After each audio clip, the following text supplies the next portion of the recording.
आणि म्हणून आम्ही जाऊ देते. नरिमन पॉइंटचा माणूस बांद्र्याला 15 मिनिटात पोहोचतोय कोस्टल रोडमुळे. हा कोस्टल रोड आम्ही विरार पर्यंत नेणार आहोत. वर्सोवा ते भाईंदर, भाईंदर ते विरार. मुंबई 40 मिनिटात विरार पर्यंत, 15 मिनिटात बांद्र्यातून नरिमन पॉइंट. गेम चेंजर प्रकल्प आहे. मुंबई ईस्टर्न फ्रीवे सुद्धा ठाण्यापर्यंत आम्ही वाढवतोय, एलिव्हेटेड करतोय. मेट्रोच्या कामाला तुम्ही दिलेली स्थगिती उठवली. मगाशी मी सांगितलं, लाखो लोक आज प्रवास करतात. ठाणे, बोरिवली, गोरेगाव, मुलुंड, ऑरेंज गेट ते नरिमन पॉइंट असे भुयारी रस्ते, यामुळे मीरा भाईंदर ठाणे असा आउटर रिंग रोड तयार होतोय, मुंबईशी जोडला जातोय. त्यामुळे वाहतुकीवरचा ताण कमी होईल. विक्रोळी, कोपरखेरणे, महापे, दहिसर ही एक सगळी कनेक्टिव्हिटी तयार होते.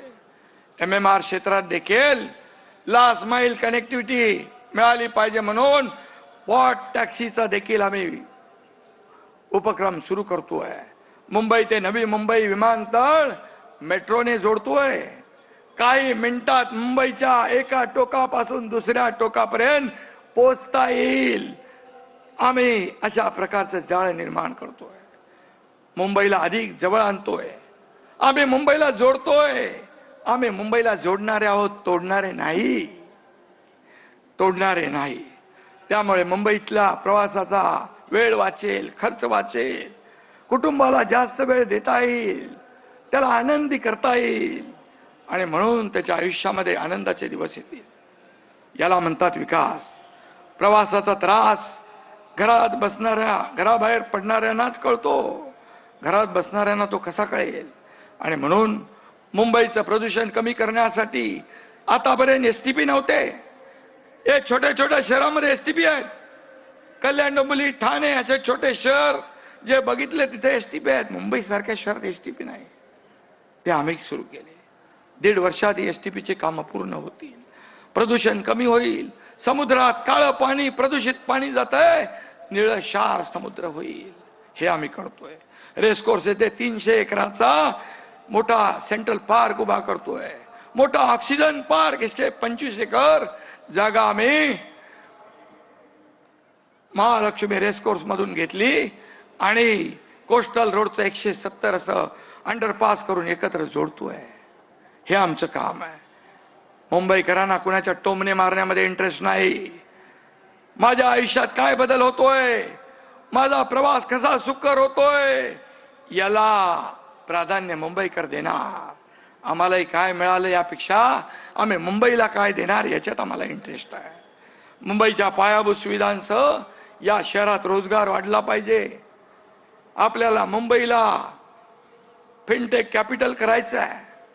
प्रधानमंत्री नरेंद्र मोदीजींनी तो निर्धार केला आहे. त्याचं प्लॅनिंगही सुरू आहे. मुख्यमंत्री दररोज बैठका, वेळेवर बैठका घेत आहेत. या मुंबईला आर्थिक देशाची राजधानी आहे. जगभरातले लोक येतात आणि म्हणून global financial hub, fintech capital हे सगळं करतोय आपण. देशाला आर्थिक महासत्ता व्हायचं असेल त्यात मुंबईच्या विकासाचा महत्वाचं योगदान आवश्यक आहे. हे प्रधानमंत्री स्वतः सांगतात. मोदीजींनी या मुंबईला महाराष्ट्राला 10 वर्षात 10 लाख कोटी दिले विकासाला. 10 लाख कोटी. काय दिलं? तुमच्या काळात तर काय मागायलाच गेले नाही. एवढा इगो होता, एवढा अहंकार होता. त्यामुळे राज्याचं नुकसान केलं. मराठी भाषेला आपल्या मोदीजींनी मराठी भाषेचा दर्जा आम्ही जे इथे निर्णय घेतला त्याला तात्काळ होकार दिला. आणि त्याच मोदीजींवर खालच्या पातळीवर तुम्ही टीका करताय. ज्यांनी बाळासाहेबांचं स्वप्न पूर्ण केलं, अयोध्येत राम मंदिर बांधलं, 370 कलम काश्मीरचं मोदीजींच्या मार्गदर्शनाखाली गृहमंत्री अमित भाईंनी केलं. त्यांना तुम्ही शिवाय देताय. थोडी तरी जनाची नाही.